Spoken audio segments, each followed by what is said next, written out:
La deuxième communication sera faite par M. Mondousso sur les conséquences des conflits en Afrique. C'est une perspective du CICR.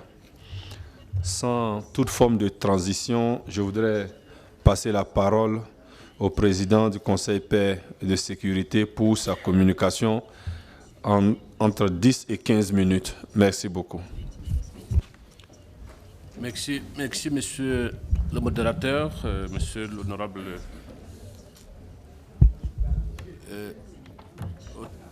En tant que présentation comme telle, je vais essayer de faire des commentaires plutôt généraux, parce que de toute manière, nous tous on connaît la situation sur la paix et la sécurité en Afrique. Ce qui est important, c'est de souligner que cette année, c'est une année spéciale dont nous devrons tous déployer les efforts nécessaires pour qu'effectivement les ambitions fixées par l'Union africaine puissent arriver à des résultats concrets. Nous tous nous sommes conscients qu'effectivement, sans la paix en Afrique, nous ne pouvons pas arriver au développement. Notre continent, c'est un des continents les plus pauvres au monde, malgré les potentialités, malgré la richesse, mais nous sommes notre continent est le continent le plus pauvre. Un des éléments essentiels à assurer dans cet aspect, dans cette pauvreté, c'est effectivement que notre continent, depuis son indépendance, la plupart des États n'ont pas arrivé à connaître une paix durable. C'est pour cela le chef d'État, dans son réunion solennelle à l'anniversaire de l'Union africaine, 50e anniversaire, ils ont déclaré solennellement que au bout de cette année, nous devrons arriver à faire taire les armes. Mais comme vous le savez, au jour que je parle, les armes sont toujours, ils sont toujours dans plusieurs parties d'Afrique. On parle de problèmes en Libye, problèmes au Sahel, problèmes au Nigeria, le Boko Haram. Donc je pense qu'hier, on pouvait compter qu'il y a même eu 50 morts au Nigeria hier. Il y a eu 5 morts au Mali hier. On ne peut pas compter le mort aussi, que peut-être n'ont pas de données exactes par rapport à la Libye. Mais ce qu'on a aussi reçu comme mauvaise notice, de mauvaises informations pour la Libye aussi, c'est que des efforts de paix de la réconciliation nationale ils n'avancent pas. Dont l'envoyé spécial du secrétaire général des Nations Unies a même démissionné hier. Donc le contexte africain est préoccupant. Et pourtant, les objectifs fixés pour cette année ils sont clairs pour l'Afrique. Qu'est-ce que nous devons faire? Je pense que c'est une des réflexions que nous devons mener dans cet atelier. L'Union africaine, ses organes, un des organes les plus importants qui est le représentant du peuple, c'est le Parlement panafricain. Ici, je représente le Conseil des pays et sécurité, mais j'ai toute la confiance, le respect au Parlement panafricain, aux parlementaires panafricains qui sont sur le terrain, qui des fois connaissent beaucoup plus mieux certains éléments de réflexion pour arriver à concrétiser des actions qui puissent arriver à faire taire les armes dans cette année. Nous devons reconnaître aussi, pour faire taire les armes dans cette année, effectivement, il y a plus ou moins 5 éléments à tenir en compte. Nous devons regarder des éléments politiques, nous devons regarder les éléments contexte économique et social. Nous devons aussi réfléchir par rapport à des menaces qui sont actualisées, menaces liées au changement climatique et des questions juridiques. Pour la mise en place de cette feuille de route, il faut peut-être voir l'historique de l'Union africaine. Nous partons de la réflexion des chefs d'État en 2013, travail fait par le Conseil de paix et sécurité de 2016 à 2017 jusqu'à l'adoption de cette feuille de route pratique. Aujourd'hui, nous sommes en 2020, c'est-à-dire quand les chefs d'État vont penser à 2013, que 2020 nous pourrons arriver à la paix, mais nous sommes arrivés déjà en 2020. Et pour cela, nous devons effectivement essayer de faire de mieux toutes les institutions, tous les Africains, tous les organes de l'Union africaine doivent travailler ensemble pour effectivement avoir une réflexion plus concrète, une réflexion plus stratégique qui puisse nous permettre d'adopter, au cours de cette premier trimestre de cette année, adopter des actions concrètes qui puissent nous aboutir à des résultats concrets. J'ai, dans mon intervention préliminaire, j'avais signalé effectivement des actions concrètes déjà définies pour cette année, des réunions pour essayer de discuter de questions liées à cette implémentation de cette feuille de route. Il existe des éléments normatifs, politiques, juridiques par rapport aux reconnaissances des femmes, le rôle des femmes pour la paix, pour la sécurité, pour le développement du continent africain. Il existe des éléments, instruments juridiques, normatifs, politiques, de reconnaissance de la valeur, de contribution de la jeunesse. Mais il manque effectivement que cette reconnaissance des valeurs du femme, des valeurs de la jeunesse, puisse connaître une réflexion pragmatique. Pourquoi on dit que les femmes ils ont un rôle à jouer, mais par contre, dans la réalité, on lui donne les espaces nécessaires à jouer ce rôle. Par exemple, on parle de la crise en Libye. Il y a des femmes là-bas. Est-ce qu'on le donne, cette femme en Libye, pour qu'elle puisse participer dans les négociations, dans les médiations d'accords de paix? Est-ce qu'on donne la jeunesse, le rôle nécessaire pour qu'ils puissent effectivement s'impliquer dans les négociations en Libye? Ce sont des questions qu'il faut réfléchir. Donc, une réunion aura lieu à Malabo pour effectivement s'asseoir. On a tenté de choisir 2 représentants des femmes et des jeunes par sous-région pour qu'entre nous tous, avec l'Union africaine, le Conseil de paix et sécurité, les membres de A3, nous puissions réfléchir de manière concrète pour voir qu'est-ce qu'on doit faire, qu'est-ce que les femmes pensent qu'on doit faire, qu'est-ce que la jeunesse pense aussi qu'on doit faire, et par rapport à la mise en place de l'implémentation de cette feuille de route. Les questions politiques de gouvernance sont essentielles. La mise en place de la carte africaine de la démocratie, des élections, de gouvernance, des autres instruments sont aussi essentiels. Nous connaissons aussi en Afrique, effectivement, la plupart des crises politiques sont crises post-électorales. Donc la ratification, l'implémentation de la carte africaine sur la gouvernance est aussi essentielle. Donc on ne doit pas oublier ce type d'éléments.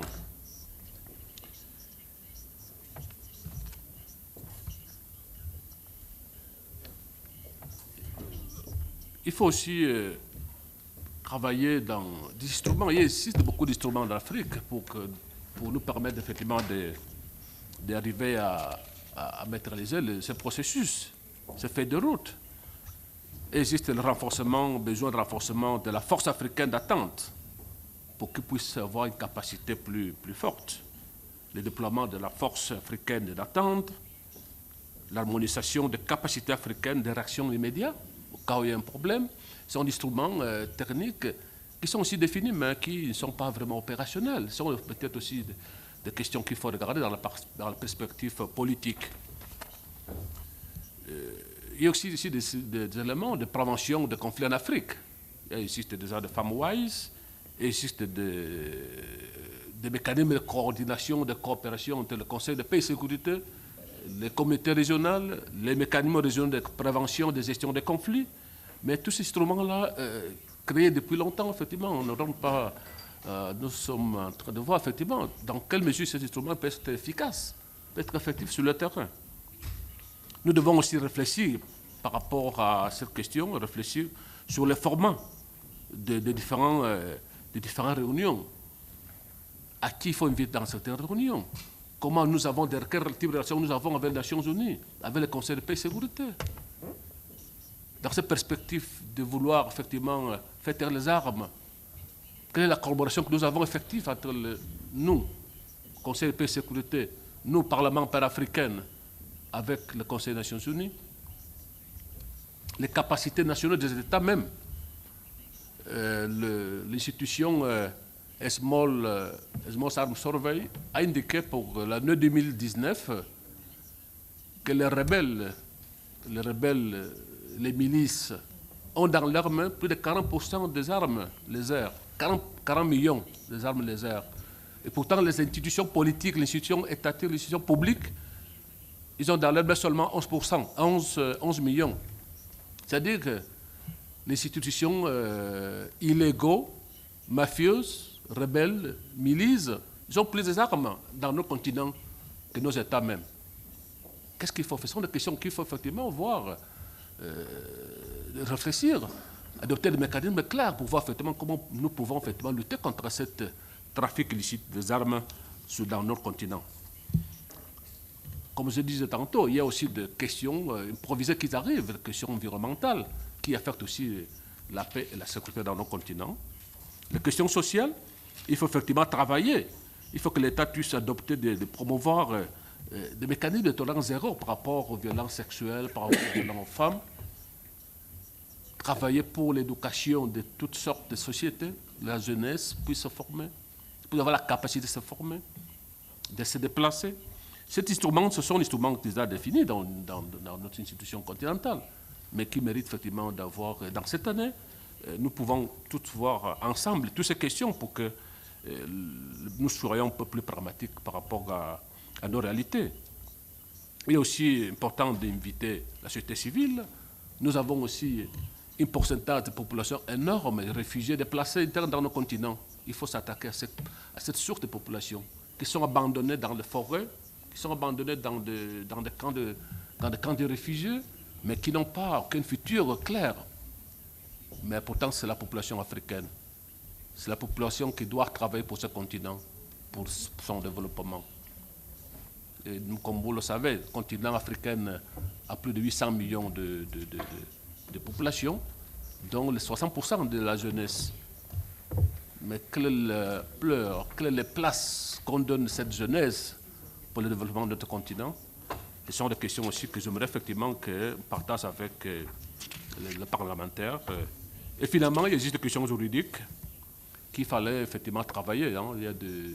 Il y a des mécanismes de travailler pour effectivement renforcer des capacités d'instruments juridiques et surtout ratification d'instruments qui sont plus importants pour nos continents, ratification d'instruments juridiques qui sont contraignantes par rapport à certaines pratiques qui aussi créent des difficultés de gestion sociale, politique dans nos continents. Monsieur le modérateur, je pense que ce sont des éléments préliminaires généraux que je voulais partager avec vous et surtout avec nos honorables parlementaires. Merci beaucoup. Merci, Monsieur Obama, donc président Conseil Paix et Sécurité, pour votre communication. Vous êtes appesanti sur les instruments donc contraignants qui existent, dont il faut clairement évaluer l'applicabilité et l'action sur le terrain. Vous avez évoqué les questions de violence communautaire, mais de violence post-électorale. Vous avez également touché la question environnementale, les questions des abus des jeunes, des femmes, dans la recherche de la paix. Je pense que les députés et les invités ont assez d'éléments pour échanger avec vous. Mais comme nous l'avons dit, nous allons faire les deux communications avant donc de passer aux séances d'échange. Je voudrais, honorables députés, vous avez certainement vu à l'extrême droite et vous à l'extrême gauche un groupe de personnes donc, qui ont accès à la salle. Je voudrais vous informer que c'est des étudiants de l'université Clairefontaine de Côte d'Ivoire, des étudiants en sciences politiques et en management de communication qui sont en voyage d'études et donc que nous avons l'honneur de recevoir. Mais je dois vous rassurer, ce n'est pas les invités du président de la commission coopération. Voilà. Donc nous les recevons avec plaisir. Et je pense qu'ils sont accompagnés de M. Céa, doyen des facultés, et de M. Zadi, le recteur. Merci d'être venus, chers jeunes frères, accompagnés de vos enseignants, nos aînés aussi. Merci, nous vous accueillons avec beaucoup de satisfaction et nous espérons que votre présence au Parlement panafricain apportera beaucoup à nos jeunes frères. Merci beaucoup.